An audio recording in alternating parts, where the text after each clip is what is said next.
Hello, readers, and welcome to Park City Dispatch with Terence and Joey. Terence and Joey here with episode 4. Here to talk about some more movies, some interviews, and just general recappings of today's day at Sundance. We both got to sleep in today, which always a plus. Oh my God! After the past 2 days, it was very much needed. You headed off to a screening earlier today, and what did you see? I saw S-VHS, the sequel to VHS. Everything's bigger, bloodier, and slightly more fun. Not necessarily any better. If you like the last one, you're going to like this one. If you didn't, you're not going to. This one did some interesting things. There's only 4 segments this time, so I think there were 6 last time. Still wraparound device. That one's a little better. Still not the best part of the movie. The first segment is kind of a little bit of a sci-fi take. The camera is actually an eye, like a bionic eye replacement, and he starts to see, like, I guess his ghost is the closest thing for that one. The second one is a zombie one, where someone gets bit and becomes a zombie, so everything's POV from his helmet cam, because he was a bike rider, which is pretty clever. Not amazing. That was from one of the directors of Blair Witch, actually. Interesting. The last one was only okay. It was kind of like it was an alien invasion from, like, little kids. It was done by I forget. But the main one, the one I wanted to actually talk about, is Gareth Evans' segment. He did The Raid Redemption, and his takes place in, I believe, Chile, actually, or somewhere, definitely South American, and it is amazing. It's cult, it's the devil, zombies, it's everything all at once. It's the goriest thing you've ever seen, but it's ridiculous. It literally seems to involve Satan. It's really, that one, if you can deal with super violent stuff, it's a lot of fun. Okay, cool, yeah, and today, the first part of my day was filled with interviews, as many of you guys know and have read on the site, Fruitvale being one of my most anticipated films.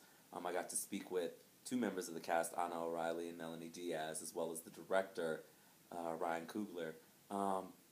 It was really cool getting to interview them. Ryan literally lives down the street from where I went to high school.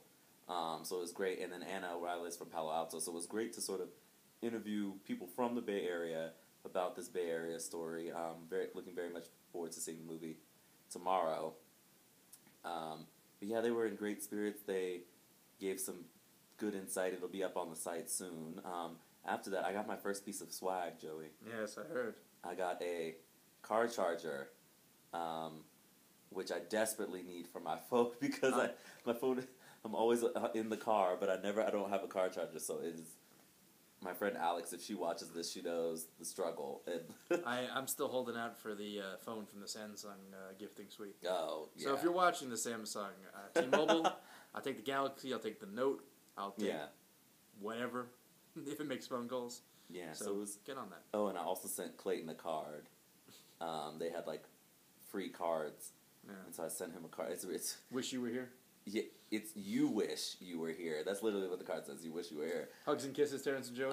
So it's very funny. And then after that, I got to see what a lot of people at the site are probably really excited about. I saw Stoker. Yes. I don't want to give too much away. I'm going to review the film in full on the site, so you'll definitely see it there.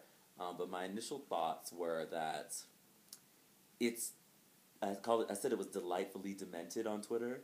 But there's something, I don't know, that's holding it back from me embracing it fully, from, like, giving it 4 stars.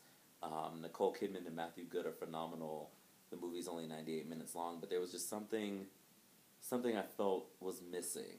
I know a lot of people are starting to fall on the love it or hate it side type deal. I know Matt Patches and Katie Rich really liked it. Peter Serrata from Slash Film said it was visually impressive, but it felt empty to him. Yeah. And so, I mean, I think you're going to see a lot of that, but it was definitely interesting being there. The Q&A was quite entertaining because you have a director there who doesn't speak English through a translator, and one of the questions was about, like, acting or directing the actors, and the translator was like, as you could see, he has a translator. It was really funny, but yeah, Stoker is, I mean, I think it's a movie I would definitely want to see again. I'll probably pay for it in the theater, but I'm not sure if it'll improve on a second viewing. I don't think it'll get worse. I just don't know if it'll improve Well, I'm going to have my first viewing of that tomorrow, bright and early. Yes. But I also saw Breathe In, Drake Doremus' new film. You did. He made Like Crazy with Felicity Jones. Was that 2 years ago, right? Again with Felicity Jones. He's also got Guy Pearce and Amy Ryan in this one. I didn't quite like it as much as Like Crazy. I think Felicity Jones was just as good. Guy Pearce gets a much quieter role than he usually gets. He's not breaking out of space jail. Should I say breaking into space jail? Or, chewing the scenery in a bootlegging drama. Yes. This one's very, very meditative. The crux of it is Felicity Jones' exchange student. He's a teacher, also housing her. They're kind of drawn together. But it's not a movie where they immediately jump in the bed and then they're trying to hide it the whole movie.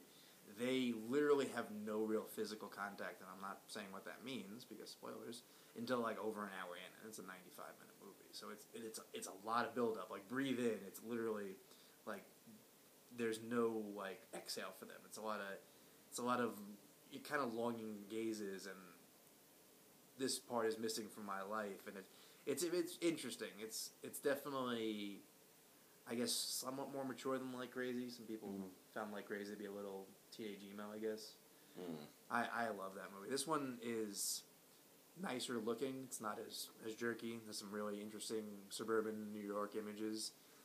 Good movie. Not amazing. Same thing in the B review. I have Stoker tomorrow. The big one for me tomorrow is Before Midnight, which I believe people are watching as we record this. Yes, they are watching it as we record and then this.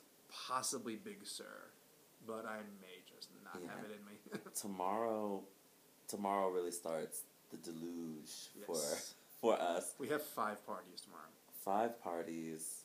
I think I moved a movie out, so I'm only seeing 2 movies. But then on Tuesday, I'm seeing like 5. Yes, we're both seeing 5. And to give you an idea of how bad that, which, first world problems, but our 4th movie of the day is Upstream Color, which would be a challenge, first movie of the month, let alone, that day I have a 2-hour documentary after Upstream Color, so which one's that?